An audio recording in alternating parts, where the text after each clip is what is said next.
Bueno, ya estamos de vuelta en Conexión Global Prime, analizando entonces los resultados de estas elecciones en Bolivia. Y por supuesto, como todos los miércoles, ya estamos con Raúl Sor. Raúl, ¿cómo estás? Bien, bien, bien. Y bueno, nuestra región ha sido noticiosa en muchos lugares. Se ha discutido los resultados de la elección en Bolivia, que realmente, bueno, eran previsibles todas las encuestas, salvo una que salió inmediatamente antes de las elecciones, que le da un 8% a Quiroga, pero en definitiva Rodrigo Paz tuvo una victoria holgada y ahora se abre un nuevo capítulo en Bolivia que termina con 20 años de el MAS, el Movimiento al Socialismo, que claro, fue liderado por Evo Morales, pero los últimos 100 metros, por así decirlo, en términos de maratones, se les acabó completamente el oxígeno, más que el oxígeno, se les acabó el petróleo, se les acabaron los combustibles y el gobierno terminó a duras penas con una crisis tremenda y bueno, pagó el precio de eso en las urnas y el MAS, que durante 20 años hegemonizó la política boliviana, quedó reducido a 10 parlamentarios en un parlamento de 130 personas, 130 miembros, y a 10, imagínate, después que ellos obtenían mayorías absolutas, bien sobre el 50% de la votación. Pero claro, eso es la historia de la división del MAS, en que Evo Morales, digamos, después de un golpe de Estado... Autogolpe le llaman. Fue que no duró un par de horas. Sí, pero el efecto práctico es que él salió del gobierno. Claro. Ese, yo me refería al del año pasado, ¿te acuerdas? No. Esto cuando lo sacaron del gobierno y después ya no volvió y bueno, sucedió su sucesor, Luis Arce, tuvo la presidencia y lo curioso es que Luis Arce era el secretario del ministro de Hacienda y como ministro de Hacienda tuvo un pésimo manejo. Y bueno, aquí han quedado al descubierto una serie de situaciones que son interesantes de analizar también para Chile, fíjate. Por ejemplo, acá se ha discutido mucho sobre cómo explotamos el litio, un nuevo sueldo para Chile. Es decir, se ha hablado de que el litio podría competir con el cobre, cosa que está claramente por los precios del litio, por el mercado internacional del litio, no se equipara al cobre. El cobre sigue siendo por lejos nuestro sueldo y probablemente lo va a seguir siendo por mucho tiempo. Pero en Bolivia existía, y este fue el gran anhelo de Bolivia, no entregar el litio a empresas extranjeras. Sí. Mantenerlo en Bolivia y explotarlo. Bueno, trataron de hacerlo y no les dio resultado. No tenían la tecnología, se asociaron con algunas empresas chinas, la rentabilidad, los cálculos no daban, las inversiones que eran necesarias no se hicieron y, por decirlo en términos muy coloquiales, el litio guateó en Bolivia y junto con ese guateo, el MAS se hundió y, claro, ahora el electorado boliviano en forma masiva optó por una alternativa, Alicia, que es bastante peculiar. A ver. Porque Rodrigo Paz es, también para decirlo en términos coloquiales, un poco ni chicha ni limonada. Él se autodenomina de centro. De centro. Sí. Pero, digamos, él dice, quiero, su eslogan, su consigna principal es capitalismo para todos. Claro. ¿Qué es eso? Ahora, exacto. Y eso lo hemos escuchado muchas veces, capitalismo popular, diversas versiones, y sabemos que en el fondo, digamos, claro, hay matices dentro del capitalismo, y matices importantes. No es lo mismo la socialdemocracia que los gobiernos neoliberales, naturalmente, pero capitalismo es capitalismo. Y una de las bases del sistema económico capitalista es la acumulación de capital. Y por lo tanto, la idea de decir capitalismo para todos, es decir, el que descubra la fórmula efectiva de tener capitalismo para todos, es decir, un capitalismo, porque lo que se subentiende es que es un capitalismo igualitario. Y el capitalismo, por su naturaleza, no es igualitario, es competitivo. Y por lo tanto, donde hay competencia, hay a quienes les va mejor y a quienes les va peor. Y eso está en la raíz misma del capitalismo. Ese es el incentivo, es la base de la competencia. O sea, es un término contradictorio. Porque claro, si tú dices, todos van a beneficiarse por igual, ¿qué estímulo tienen los emprendedores para, digamos, arriesgar su capital? Yo arriesgo lo que he ahorrado, lo que tengo, a cambio de una posibilidad mejor. Por lo tanto, esto de capitalismo para todos, lo que quiero decir, es un eslogan que no tiene casi vacío de contenido. Entonces uno se pregunta qué es lo que en realidad va a hacer, y esto es un gran signo de interrogación. Ahora, él ha dicho algunas cosas concretas. Por ejemplo, que va a reformar el Estado. Y la reforma del Estado pasa por descentralizar y darle mucho más vitalidad a los departamentos, a lo que equivalen a las provincias o las regiones en Chile, a los departamentos, y que va a ser una relación de 50-50, mitad-mitad, de los recursos del Estado. En la actualidad, para ponerlo en perspectiva, la relación es 80% de los recursos están en manos del Estado y 20% en manos de los departamentos. Bueno, por lo tanto, va a haber una redistribución con ese criterio, y eso es una de las reformas importantes que él plantea. Y, por cierto, dice, vamos a hacer un Estado más moderno, más eficiente, y veremos cómo lleva adelante esto, y con en el plano internacional, un programa de inserción de Bolivia que de alguna manera, bajo el MAS, se había retacado, se había encerrado dentro de sí mismo y que había perdido una serie de contactos. Ahora, pero partiendo primero por lo interno, también es un poco peligroso querer barrer con todo lo que ha hecho el MAS, en el sentido que hay un voto importante de Evo Morales. Él llamó a votar nulo, tuvo un 20%, y se dice que el voto de Evo ahora fue hacia Paz. Por lo menos una parte, claro. Exacto. Entonces también no puede llegar y barrer con todo lo que hicieron en estos 20 años.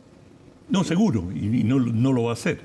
Y por eso votaron por él y no por Quiroga, digamos, el contendor de, digamos, ultraliberal, y votaron, una mayoría sustantiva, votó por Paz porque justamente él propone una reforma moderada, y es un viraje más que, digamos, es a la derecha. Si se ganó la derecha, no, es un viraje al centro. Y desde una política izquierdista que en algunos aspectos falló rotundamente. Yo estaba dando el ejemplo del litio, pero hay otros ejemplos en que no operaron bien. Sin embargo, donde sí operaron muy bien fue con una serie de subsidios a distintas capas de la población, a los ancianos, a los niños, a las mujeres, en fin, a una serie de grupos en las cuales, digamos, todavía Evo Morales y el MAS tienen un respaldo muy importante. Es decir, lo que ocurrió en Bolivia electoralmente es un rechazo a la forma en que llevaban la gestión. Es decir, hasta aquí llegamos, queremos un cambio, pero uno sabe, y lo sabe por experiencia, que con los meses y al correr poco tiempo en Bolivia, la gente va a empezar, cuando se comiencen a tomar las medidas de austeridad. Y una de las cosas que pasa planteado es que no va a ir al Fondo Monetario Internacional. Y él, para obtener los fondos, él plantea de que hay unos 7.000 millones de dólares que se están dando vuelta en la economía informal. Es decir, cualquiera que haya ido a Bolivia sabe que hay una gran cantidad de comercio informal, de industria informal, digamos, de pequeñas industrias que no tienen registro, que digamos, están en lo que llaman a veces la economía negra, ¿verdad? Bueno, él piensa que allí puede recolectar una gran cantidad de recursos, dólares.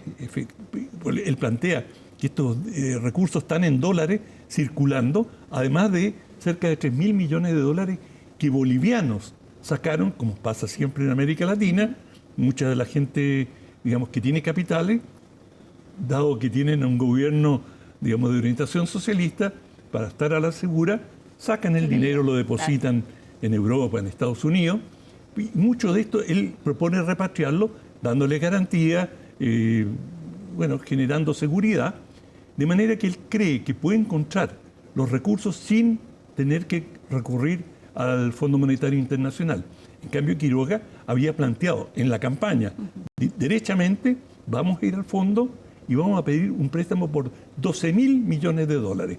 Y uno de los temas, uno de los orgullos de Evo Morales era que habían cancelado toda la deuda con el Fondo Monetario Internacional y que se habían zafado, digamos, del tutelaje del fondo. De manera que todos estos temas están ahí y veremos cómo se desarrollan, porque es muy difícil vaticinar cómo van a reaccionar los mercados, el mercado interno en Bolivia, si va a ser capaz de atraer este capital de bolivianos fuera del país, recolectar algo de este capital que circula de manera informal. Todo eso está por verse. Y Raúl, deberíamos leer este voto hacia paz como un voto en contra de lo que hizo el masismo en estos 20 años o un voto con la última etapa de Luis Arce. Mi pregunta es, ¿sigue siendo Evo Morales una figura determinante que si él hubiese llegado a las elecciones no pudo hacerlo, pero si hubiese podido ser candidato, crees tú, tenido un porcentaje de voto importante? Ciertamente mucho más de lo que obtuvo llamando a la abstención. Ahora, si hubiese ganado o no, es difícil saberlo. Claro. Todo depende mucho de una serie de circunstancias. Y Evo Morales también está en la mira de Estados Unidos, digamos, tiene las puertas bastante cerradas en los mercados internacionales, de manera que, y yo creo que, digamos, cualquier gobierno con 20 años tiene un agotamiento natural, lo puede tener con 4 años, con 6 años, pero con 4 periodos, naturalmente el agotamiento es mayúsculo y la gente en general, después de un cierto tiempo, aunque consideren de que han avanzado, y en este caso tenían una crisis específica del petróleo y el diésel y otros aspectos, estimaron que era tiempo de cambio, porque también siempre pasa que el poder corrompe y cuanto más tiempo estás en el poder, más posibilidad de corrupción. Entonces también al MAS le pillaron algunos casos importantes de corrupción y todo eso va gravitando hasta que finalmente la gente dice, bueno, queremos un cambio. Y ahí aparece Paz, un hombre joven en términos políticos, sí. Un afuerino de la política, es decir, aunque él era senador, era político, pero no era y es hijo de un presidente, de manera que no es un desconocido, pero no pertenecía, digamos, venía de Tarija, venía de, digamos, no era del establishment de La Paz, y de manera que él logró captar la imaginación de la gente, y bueno, en él vieron una alternativa segura, mucho más segura que la de Quiroga o la de Samuel Doria, que era el candidato en la encuesta inicialmente, Samuel Doria, que es un empresario, y un empresario que finalmente terminó apoyando a Paz, ¿no? Samuel Doria era el favorito a lo largo de buena parte de la campaña, y hacia el final, digamos, Quiroga empezó a marcar más, y se parecía que, y por lo menos, la última encuesta, muy trucha, le daba 8% de ventaja a Quiroga. Y vemos que Paz gana por más de 10%. Sí. De manera que eso te dice volúmenes sobre la manipulación de las encuestas en Bolivia. Raúl, se nos está acabando el tiempo, pero ¿cómo mira Estados Unidos esta elección de Paz? Él ha dicho que se va a abrir Bolivia al mundo, que va a restablecer las relaciones con Estados Unidos, también con Chile. Dice que no va a invitar al cambio de mando a Nicaragua, Cuba, Venezuela, que se va a alejar de estos países. ¿Cómo lo toma entonces el gobierno de Donald Trump?